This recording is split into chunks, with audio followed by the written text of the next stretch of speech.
বেশি রাগ চলে আসলে আপনি চুপ থাকবেন। Keep quiet, keep silent, cool down, relax করেন, থামেন। অশ্রাব্য ভাষায় গালিগালাজ করবেন না। অনেকে রেগে গেলে গড় গড় করে কি যেন বলে, গালিগালাজ করে, 14 গোষ্ঠী উদ্ধার করে স্যার, আছে না নাই? না, এই গালিগালাজ যখন কন্টিনিউ করবেন আর বাড়তে থাকবে আপনার রাগ। আপনি একটু থামেন, stop, relax and keep quiet. ইদা গাদিবা আহাদুকুম ফালিয়াসকুত, বলেছেন মুহাম্মদ সাল্লাল্লাহু আলাইহি ওয়াসাল্লাম। তোমাদের কেউ যখন রেগে যায়, সে যদি রাগ থামাতে চায় সেজন্য চুপ থাকে, সেজন্য কি থাকে? তাহলে বেশি রাগ আসলে কি গালিগালাজ করবেন, চিল্লাফাল্লা করবেন, 14 গোষ্ঠী নিয়ে গালি দিবেন? কি করবেন? চুপ থাকবো। কি থাকবেন? মনে থাকবে নাকি ওয়াজের ময়দানেই শেষ, বাড়িতে যাইয়া হোতায় নেবেন? চুপ থাকতে রাজি আছেন তো? প্রথমে রাগ আসলে আউযুবিল্লাহ পড়ব, 2 নম্বরে চুপ থাকবো, 3 নম্বরে বিষ্ণু ঈসা ইসলাম বললেন তোমার কার্যক্রম কমিয়ে দাও, লোয়ার ইউর অ্যাকশন, অ্যাকশন কমাও, ডাইরেক্ট অ্যাকশনে যাও না। আমরা কি করি? রাগ আসলে ডাইরেক্ট অ্যাকশন, 1 তালাক, 2 তালাক, 3 তালাক, 5 তালাক, 100 তালাক, শাশুড়ির সুদ্ধা তালাক দিয়ে ফেলা, আছে না নাই? কয় তোর মারে তালাক, তোর 14 গোষ্ঠী তালাক, বিয়ে করছে একটারে, তালাক দিয়ে 14 গোষ্ঠী দিয়ে। এরকম ডাকাইতে আছে না নাই?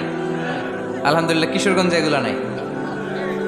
ওমরে ফারুক যখন খলিফা রাদিয়াল্লাহু তাআলা আনহু, এক লোক তার স্ত্রীকে 100 তালাক দিছে। কয় তালাক? স্ত্রী এসে ওমরে ফারুককে বললেন, ইয়া আমিরাল মুমিনিন, বিচার করেন। কি বিচার? আমার স্বামী তো আমার 100 তালাক দিছে। কয় তালাক? ওমরে ফারুক বললেন, তোমার স্বামীকে ডেকে আনো। ডেকে আনা হলো। বলল, ঘটনা কি? তালাক দিবা 3টা, 100টা দিলা কেন? কয় রাগ হয়েছিল অনেক, মেজাজ গরম হয়ে গেছিল। ওমরে ফারুক বললেন, চাই আর তালাক মিন শিআরিল্লাহ, তালাক হচ্ছে আল্লাহর শিয়ার, এটা কোরআনের আইন, এটা নিয়ে ফাইজলামি করলি কেন? এদিকে আয়, বিচার করি।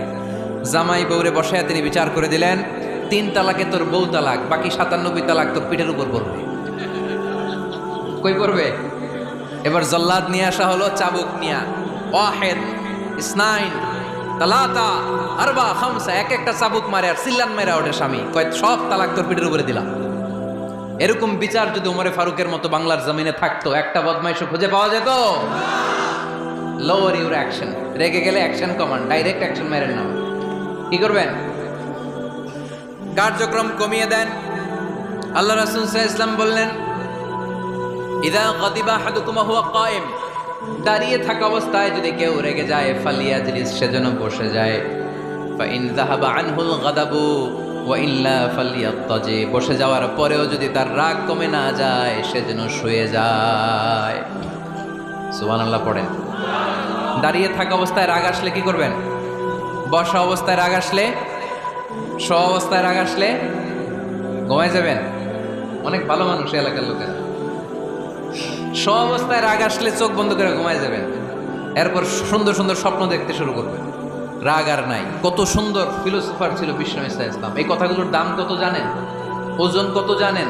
কিভাবে আমাদেরকে তিনি সভ্য বানাতে চেষ্টা করেছেন, কিভাবে আমাদেরকে সুখী সমৃদ্ধ মানুষ বানাতে চেষ্টা করেছেন। দাঁড়িয়ে থাকলে যদি রেগে যাও, বসে পড়ো। বসে গেলেও যদি রেগে যাও, শুয়ে পড়ো। সুবহানাল্লাহ পড়েন। তার মানে রাগ কমানোর 1 নাম্বার ফর্মুলা আউযুবিল্লাহ পড়বেন, 2 নাম্বার ফর্মুলা চুপ থাকবেন, 3 নাম্বার ফর্মুলা অ্যাকশন কমিয়ে দিবেন, দাঁড়ালে বসবেন, বসে থাকলে শুয়ে যাবেন। 4 নাম্বারে বিশ্বনবী বললেন, তারপরেও যদি তোমার রাগ কমে না যায়, ঠান্ডা পানি দিয়ে ওযু করো, রাগ কমায় দিবে কে? ওযু করেন ঠান্ডা পানি দিয়ে, রাগ কমায় দিবে কে? আল্লাহ রাসূল সাল্লাল্লাহু আলাইহি ওয়াসাল্লাম বলেন, আর শয়তান ইন্নাল গাদাবা মিনাশ শাইতান, নিশ্চয়ই রাগ আসে শয়তান থেকে। রাগ এনে দেয় কে? একটু আওয়াজ করে বলেন না, এনে দেয় কে? রাগ এনে দেয় শয়তান। ও শাইতানু খুলিকা মিনান নার, শয়তান তৈরি আগুন দিয়ে। শয়তান তৈরি কি দিয়ে? ওয়ান নারু তুতফাউ বিল মা, আর আগুন নিবায় পানি দিয়ে। আগুন নিবায় কি দিয়ে? এজন্য তোমাদের কেউ যখন রেগে যায়, ইদা গাদিবা আহাদুকুম ফালিয়াতাওয়াদ্দা, সেজন্য ঠান্ডা পানি দিয়ে ওযু করে তার রাগটারে ঠান্ডা করে দিবে কে? সুবহানাল্লাহ পড়েন। মনে থাকবে সবার? 1 নাম্বার, রাগ আসলে 1 নাম্বারে কি করবেন? আউযুবিল্লাহ পড়বেন। 2 নাম্বার চুপ থাকবেন। 3 নাম্বার বসে যাবেন, শুয়ে যাবেন। 4 নাম্বার ওযু করবেন। রাজি আছেন? মাথায় ঠান্ডা পানি দিবেন, চেহারায় ঠান্ডা পানির ঝাপটা দিবেন, দেখবেন আপনার রাগকে ঠান্ডা করে দিছে কে? এজন্য আল্লাহ বললেন, আমার মুত্তাকিদের বৈশিষ্ট্য হলো আল্লাযীনা ينفقون في السراء والضراء والكاظمين الغيظ والعافين عن الناس মুত্তাকিন বান্দারা সুখে দুঃখে দান করে, রাগ ক্রোধ আসলে এটাকে তারা হজম করে।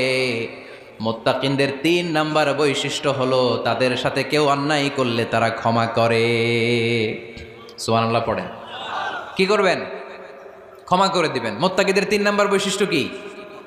নাকি অন্তরের মধ্যে দুঃখ কষ্ট রেখে দিবেন?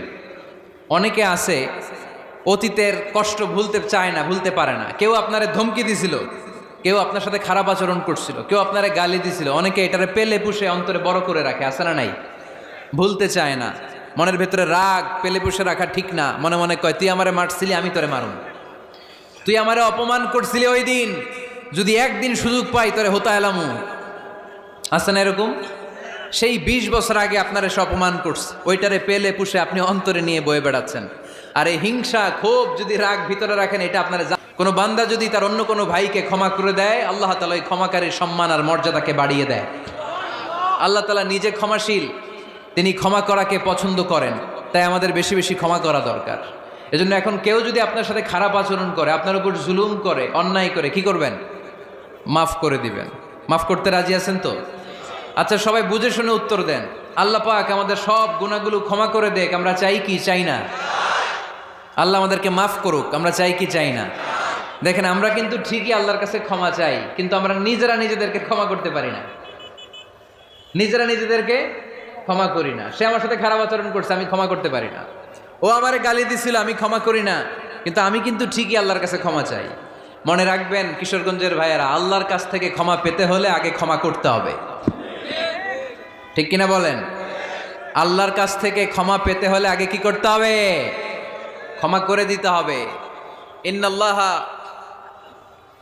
আল্লাহুম্মা ইন্নাকা আফুন তুহিব্বুল আফওয়া ফাআফু আন্নি। হে আল্লাহ, আপনি ক্ষমাশীল, আপনি ক্ষমা করাকে পছন্দ করেন। আল্লাহ, আপনি আমাকে ক্ষমা করে দেন। কদরের রাত্রে আমরা এই দোয়া করি না যে আল্লাহ আপনি ক্ষমাশীল, আল্লাহ আপনি ক্ষমা করাকে পছন্দ করেন, আল্লাহ আপনি আমাকে ক্ষমা করে দেন। আল্লাহর কাছে আমরা ক্ষমা চাই, কিন্তু আমরা নিজেরা নিজেদেরকে ক্ষমা করতে পারি না। আপনি যদি মুত্তাকি হতে চান, আগে মানুষকে ক্ষমা করতে হবে। রাজি আছেন তো? আল্লাহ রাসূল সাল্লাল্লাহু আলাইহি ওয়াসাল্লাম যে কোনো পরিস্থিতিতে, যে কোনো অত্যাচারের বিপরীতে তিনি ক্ষমা করে দিতেন। সুবহানাল্লাহ পড়েন। আপনারা ওঠা বসা করতেছেন কেন? দোয়া করে দেই না? এখনই দোয়া হয়ে যাবে, বসেন। এখনই দোয়া করে দিচ্ছি। কষ্ট হচ্ছে আপনাদের, আমি জানি, অনেক গাদাগাদি, না বললে তো হবে না। এখানে অনেক কষ্ট হচ্ছে আপনাদের। মুত্তাকিদের 5টা বৈশিষ্ট্যের কথা বলেছিলাম। কয়টা? 1 নম্বরে দান করে, 2 নম্বরে রাগকে কমায়, 3 নম্বরে কি করে দেয়? ক্ষমা করে দেয়, মাফ করে দেয়। এজন্য মাফ করার বৈশিষ্ট্য অর্জন করতে হবে। প্রিয় ভাইরা, আমরা অনেকেই অন্যের ব্যাপারে অনেক তিক্ত অভিজ্ঞতা, আমারে গালি দিছিল, আমারে ঠকাইছিল, এগুলো ভুলতে পারি না। আছে না নাই? এগুলো ভুলে যান। ভুললে দেখবেন সব ঠান্ডা, হৃদয়টা ঠান্ডা।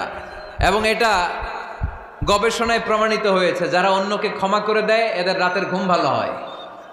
যারা অন্যকে ক্ষমা করে দেয় এরা স্বস্তিতে থাকে, এদের কোনো মেন্টাল স্ট্রেস থাকে না, এদের হার্ট অ্যাটাক হয় না, এরা স্ট্রোক করে না। আলহামদুলিল্লাহ পড়েন। আল্লাহ রাসূল সাল্লাল্লাহু আলাইহি সাল্লাম একটা ভরা মজলিসে বললেন, এখন এক সাহাবী এসে এখানে বসবে, এই সাহাবীটা জান্নাতি।